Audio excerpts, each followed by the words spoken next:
So I got my first felony when I was 18 years old. I ended up pleading guilty to an attempted burglary charge. What happened? Oh gosh, dude. I was just had the wrong people around me. Can you Um, walk us through what happened that day? sure. So all right. So what ends up happening with this?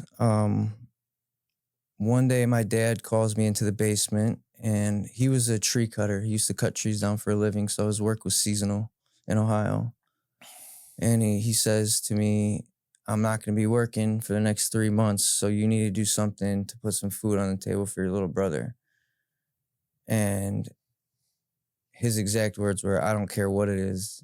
I don't care if you sell drugs. I don't care if you wash dishes. He already knew I was selling weed.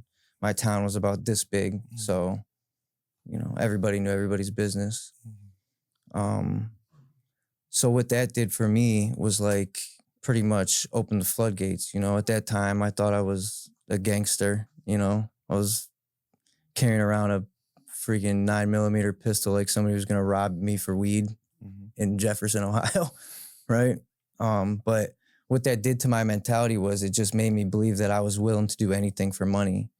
And so I had this kid, was one of my close friends in high school, actually.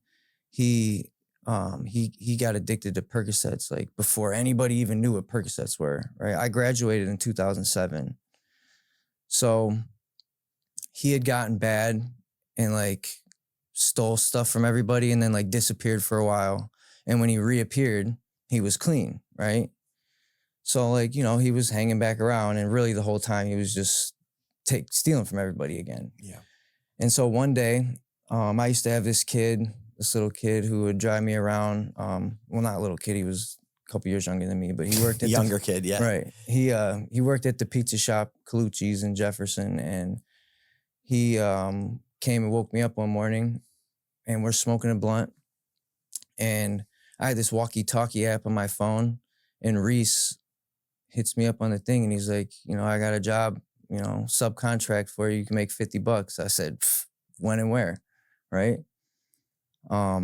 So he had been bringing this girl around, and he said, me and what's her name aren't talking no more, and I left my wallet at her grandparents' house. Door's unlocked. All you have to do is go get it. I didn't think nothing of it. It's 11 o'clock in the morning. So I asked Johnny, give me a ride. He takes me to the house. I get in the house, and that's the moment I found out that I was the furthest thing from a gangster. I thought